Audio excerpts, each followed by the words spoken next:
from living in a tent to living in a car, a 1966 Plymouth Fury 3. Wow.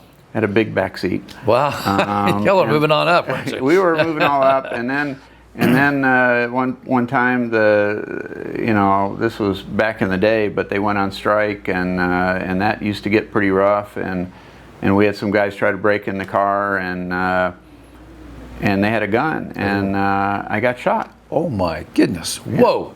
Yeah. So a teenage kid with his dad living there in the Buick gets shot? I was probably, I'm going to guess at that point I was probably 12, maybe 11 or 12. Welcome to the David Leifeste Show, where we capture conversations with true pathfinders, people who crack the code on living their best life. I'm your host, David Leifeste, 40-year coach and counselor, and this is where we explore the possibility of you and the life you're searching for. Hello and welcome back. David Leifeste here, and I'm so excited today to introduce you to Dan Arthur. Dan Arthur is an outstanding person that I feel like has some stuff to share with us today that can change your life. So give us a few minutes to get to the point so that you can use what he's learned in life, in your life, and have the same kind of results that he's experienced, which are love, success in business, health, and tremendous prosperity in soul and contentment. And these are the things we look for in life. We want love, we want health, we want prosperity so we can pay our bills and also enjoy ourselves, and we want the contentment of peace. And Dan has created all of that, but it didn't start that way. It started out differently. So why don't we take a minute? What we're going to do in this little segment is tell you where Dan started, before we tell you where he is today, and then we're going to tell you what he did in terms of how he thought and how he behaved and made choices in life that led to the life he's got today.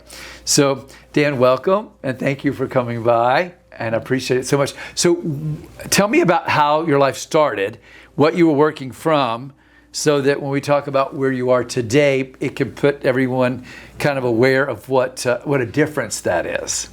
Okay, I can give you a little bit of history on me. So my dad grew up on a dairy farm in south central Missouri. The day he graduated, he got the heck out of there. Dairy farming is tough, doesn't pay much, and he went up to northwest Indiana and became a merchant seaman on the Great Lakes for Inland Steel on the Ryerson ship, which was the last steamship to sail the Great Lakes. Oh, wow. And the way they worked back then is you worked a month and you got a week off, and you worked a month and you got a week off. Well, on one of his weeks off, he met this young lady, got her pregnant. Oh, that became your mama? That became my mama. Oh, wow. And my dad got married to her, but my mother and her family were a little dicey. So my grandfather, Walter McKay, was actually in his younger days was a boxer and a bodyguard for Al Capone. Oh my gosh. Oh, that's cool. Your grandfather was a bodyguard for Al Capone? Yeah, so let's just say he was in the, those places. Okay. And so nonetheless, let's just say that growing up as a kid, it wasn't the bestest environment. This wasn't the Beaver Cleaver home. No. There was an Al Capone bodyguard, there was a dicey mother, there was lots of drinking and just icky stuff, especially from that side of the family. And this was tough considering my dad came from a very religious family off a farm and all that, but he was learning, he was young, whatever, and that went on for a while. And when I became about 10 years old, he woke me up one night, middle of the night, and said, hey, we're out of here. And we got in the car and we left. And we moved to Cedar Lake, Indiana, on the lake in a campground. So your dad just decides one night your life with his wife and your family is over and y'all are leaving. Yep. And y'all are just taken out in the middle of the night driving away to you don't know where. Yep. And then what?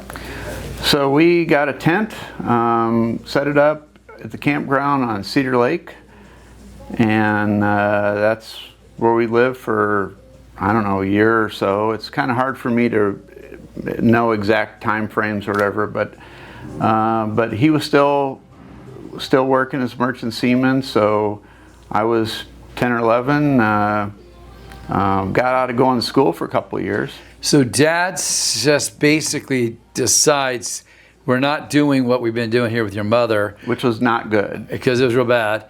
And I don't know what I'm going to do with you, but we'll get a tent, we'll figure it out. Yep. And then I'm going to keep doing my seaman job, but when I'm gone, what's this 10-year-old kid supposed to do? So that was interesting. So I survived. I actually used that time frame. I did a lot of fishing, but I started my first business then. Wow, that was a good use of time. So I like to eat, and one of my favorite things at the time was macaroni and cheese and tuna.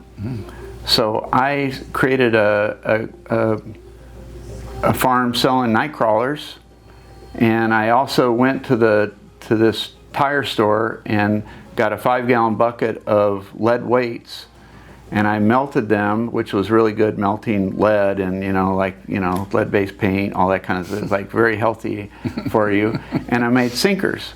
So each day I would grab a bunch of sinkers and a bunch of night crawlers, and I would walk around Cedar Lake and sell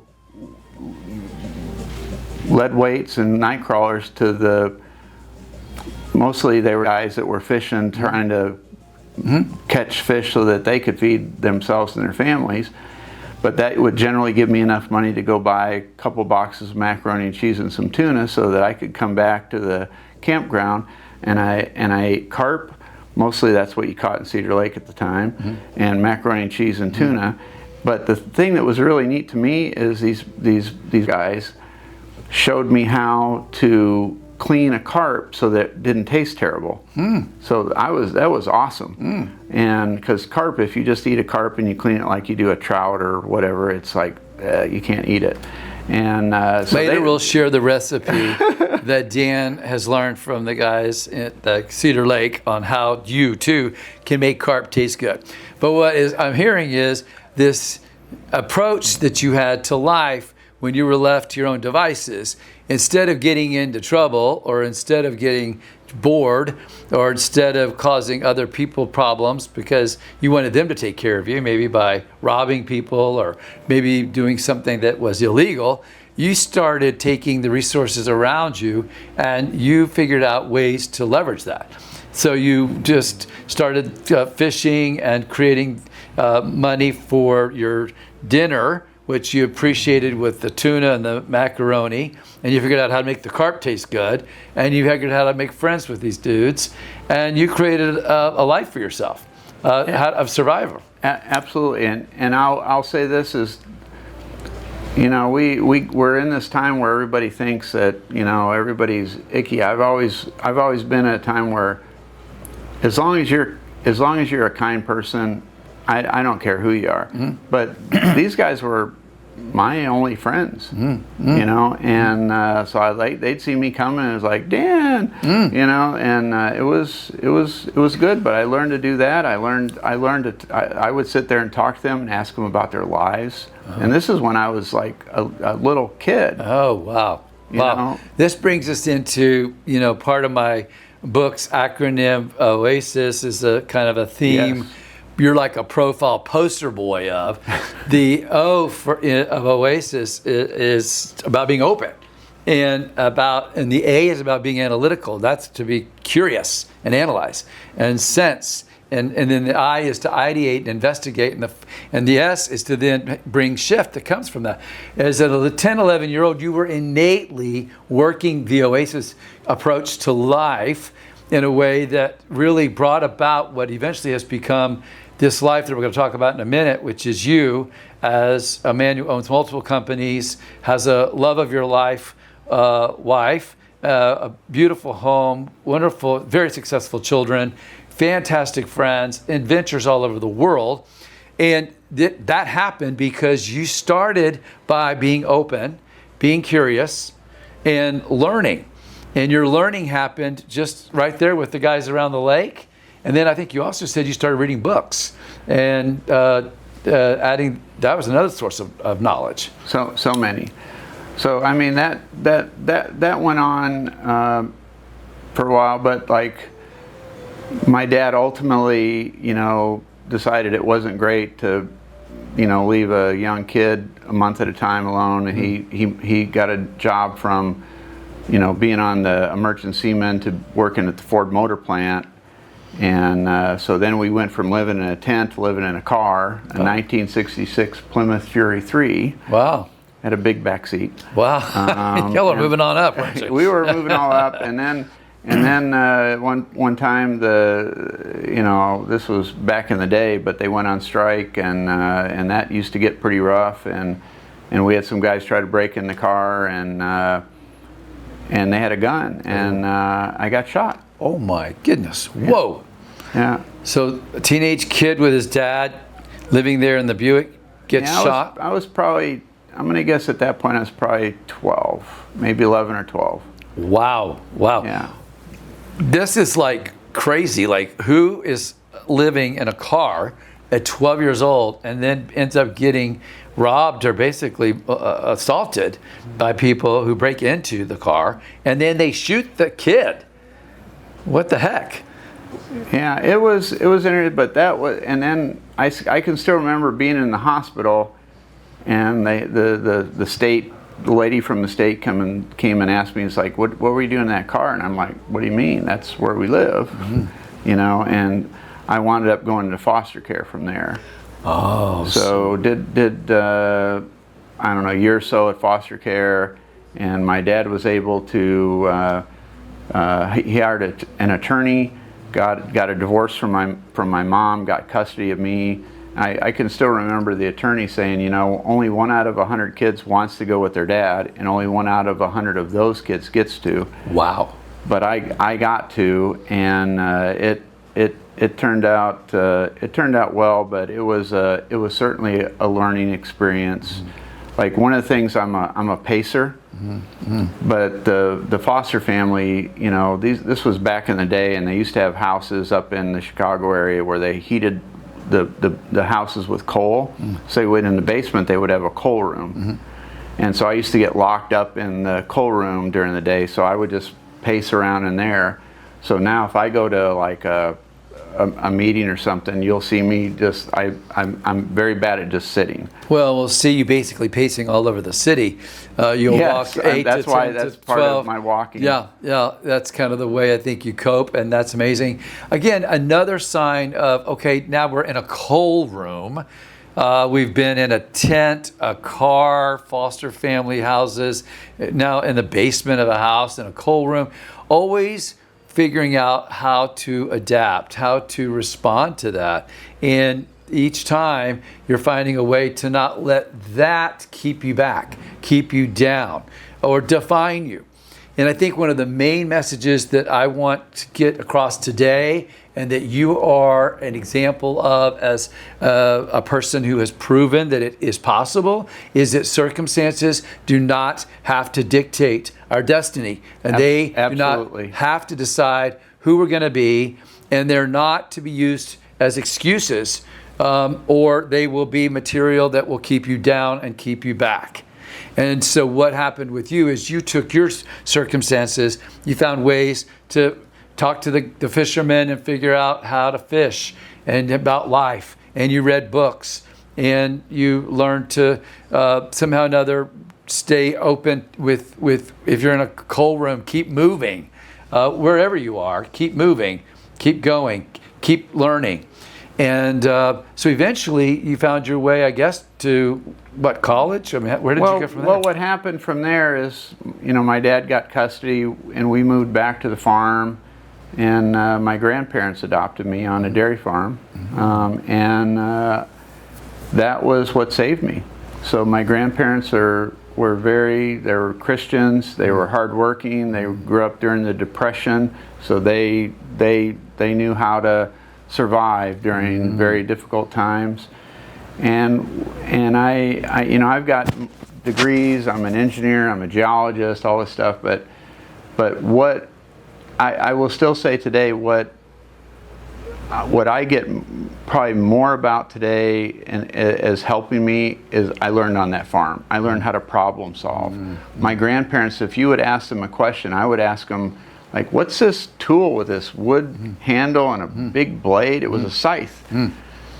And I would ask my granddad, what is this? And he's like, I'll show you tomorrow. And the next day, I'd have to cut down 40 acres of, you know, of show field. you how that works, right? Yeah. Well, I love what I keep hearing as a theme is when you were curiously asking questions of people, and usually older people who knew something. And I think one of the things that I want to get across as a message today is be careful who you ask for. We're looking on absolutely. social media. You want to ask this, not these people. Yes, you vetted who you asked. Yes. And you didn't know you were doing that necessarily, but I know now. You know now. We know now that who we ask is very important, because where we get our information, the sources, we've got to learn today have got to be credible. They've got to be substantive. They've got to be trustworthy. And they are not just anything that pops up on your Instagram, anything that pops up with somebody who says they're an expert, who tells you. So this was key for you, because the people you asked and the books you read brought you the information that has led to where you are today.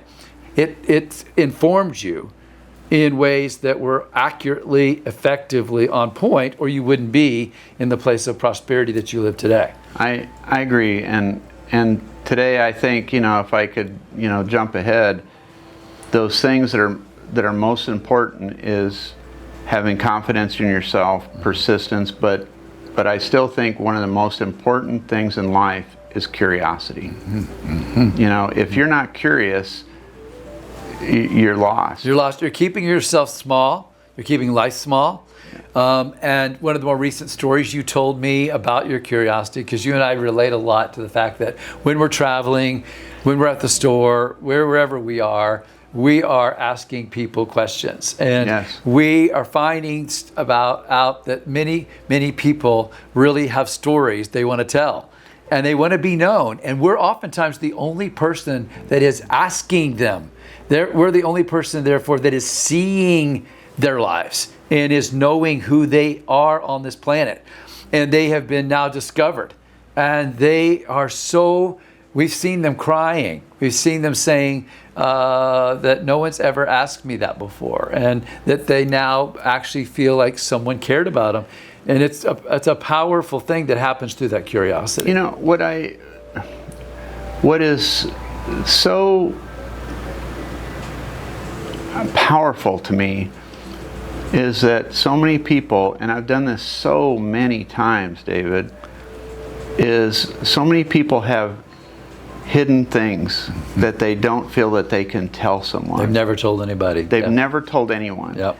And I've had things shared with me that I know I'm the only person that they've ever shared that with. Yes. And that has been life-changing for those people. And that warms my heart so much. And it like, I try to do things like, you know, as a Christian, as a good person, as a caring individual, all those things. But, you know, I like, even today, before I came here, I had a couple of days ago, I'd met with a friend of mine. I said, you know, I introduced him to a company and said, this is my friend. He's German, and I said, this guy is a great marketer, and he'd never thought of himself as a marketer. And they got to talking, and he called me to meet with me today, and he said, thank you. And I'm like, for what? He's like, you made me realize something of myself that I never knew. Oh, that's awesome. That's awesome. You know, and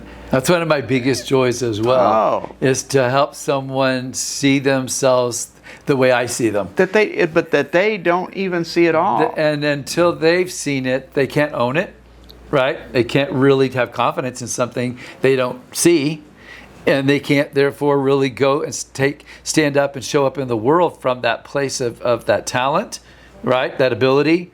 and therefore be able to deliver, to produce, to contribute from that gift. And so this guy now is probably going to be a marketing person for this other guy's company, I'm guessing. Yes. I mean, And he's going to make bank. Bank, yes. And so, which is what's happened in your life, which is so interesting. It's all the time, every time I see you, you tell me about another person you met that you did not have any clue who they were. You ask a question.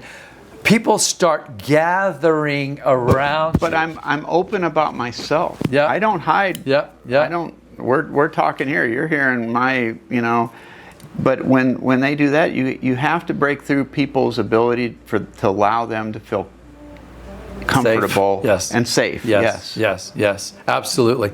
And I do think today more than ever, one of the most, I guess, highly epidemic problems of the culture is loneliness from isolation. And that's so crazy with all the ways we can connect that we have that problem. But what you're saying is, this is the answer. Be open, curiously connecting, ask questions, be available, share, and allow people to be heard and seen. And all of a sudden now we're not alone. We know we're not alone. Well, what I'm seeing today, which is scary, is I'm seeing people that they don't really have the friendships and all that are not like they used to be. And if they want to know how they feel or how they think they feel, they'll type something on a web browser and ask the internet and have AI tell them how they're supposed to feel. Or they're influenced by other people who really are struggling too and telling them what they're supposed to be, as opposed to really getting to know themselves. And the other thing is you need to be able to talk to good people. You need to be able to talk to people that know something. So when you do that, when you and I talk, we can do monumental things. But if I can go help somebody and pull them up out of the gutter, or even good people. I mean, I've talked to CEOs and all this, and be able to kind of wake them up and go, dude, just do this. That's what I love about your stories. You all don't realize this, but Dan goes around the world, and he is an expert in many legal cases for states and for countries about environmental issues related to things that have affected the safety of our water and the safety of all kinds of issues, right? That are environmental threats. And more than environmental, but even more than that. Yeah, that I can't even go into all the things you're a part of. But high-powered lawyers, judges, corporate people, all of these are the people that you are the expert to, and yet you're also amongst the people that are fishing and or farming, or grandpa and grandma, right? We need to, as Christians, as humans, as whatever, I hate that we have so many people that have all these secrets, all these hidden things that hurt them, and they're unable to let it out. And so if I can go to somebody and be able to talk to them, right, and help them, right, that gives me joy. Oh yeah, that's incredible. I used to think I wanted to be happy. Happiness is I'm trying to find joy in my heart. I'm trying to do those right things. Yes. Well, one of the things that when we first started meeting, I did some professional guidance, not professional guidance, you didn't need professional guidance, but just mentoring with you. You were kind of shut down. You didn't really have that energy to work from because you were kind of stuck in your own life. But you reached out to ask someone to help when you called me. And again, part of the theme for your success is when to ask for help. And then once you did, you began to waken up this part of you that's really powerful, which is that you care and you're curious. And that carries you out into the world, all over the world, because you go all over the world, and all these stories happen wherever you are. Wherever you go, whether a restaurant or a quick trip or an airplane, it's a universal theme, is that we have so many people that are feeling isolated, not seen, not heard. And Dan or David, we are very curiously wanting to know, who are you? What is your story? And ultimately, that might be the only person that will ever ask them, and that may, as a result, change their entire future.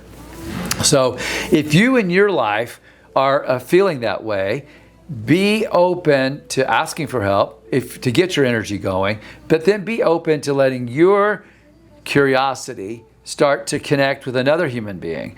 We aren't going to be saved by our government. We're not going to be saved, by our religion. We're going to be saved by our love for each other, because that is the source of God. It is love. Love your neighbor as yourself. Love your Lord your God with all your heart, mind, and strength. But that gives you a responsibility too, David. Absolutely. So in reality, we all have those responsibilities to do those things like that you're doing for other people, that I try to do for other people, that you have to care, and so be open, be caring, but be open. And I tell people, it's a whole lot, life is so much simpler if you could just be open and honest. Well, and so much more interesting. I mean, most people, I think, are living, and one of the things you said earlier before we started filming was, I used to talk to you about spiraling up, right? Mm-hmm. And that you had been spiraling down, right? One bad thought leads to a bad feeling leads to a bad action. Those things just continue to take you down. And we started to say, well, how about this thought, this angle changes this feeling, leads to this action. All of a sudden, you're spiraling up. And you're spiraling out. Up and out. Yeah. Up and out, like you would call it my tornado, yeah. Right? But it would expand your universe rather than make it smaller. So the curiosity, the caring, the conversations, the connecting, it takes you up and out and up and out. It's the part that lifts us up to 100%. And that's such a much more interesting, expanded, enjoyable life. The life's so short. And if you're bored in it, you're wasting time. Well, you can, and it can be so different. Everybody might like money, but the most valuable thing we have is time, and how we spend our time, and who we spend our time with, and those things. So I wish people would really think, it's like, what is it I want? How do I want to spend my time? If I'm going to be doing these, what do I want to do? What do I want to achieve? Who do I want to be? And do I want to, I want people to think of me as like, Dan was somebody who actually cared. That would be the thing, that when it's all said and done, that people really felt cared for by us, that they really felt seen, and were seen, were known, and were loved. And therefore our time was spent well, and we made a difference. So I hope our conversation today has inspired you a bit. I appreciate, Dan, you coming by to tell a little bit of it. You got hundreds of more stories, and we'll have more time in the future to hear some of them, to continue to inspire others, to take your chances, to being open, being curious, to asking questions to people, to reading and learning, moving. One of the things that I think in my book I talk about is that we've got to move regularly to keep all this energy generated. And Dan, you will see him wherever he is all over the world. He's got AirPod in, learning and reading a book, and he is moving. And so keep on moving, keep on learning, keep on asking, and be open to a much more interesting, engaging life moving forward. So thank you, Dan, for coming by. I really appreciate you. Love you, buddy. It's great. I love you too. Thank you for joining me for this conversation. If you enjoyed the show, could you please like and subscribe so you never miss a new episode? And I'll see you next time.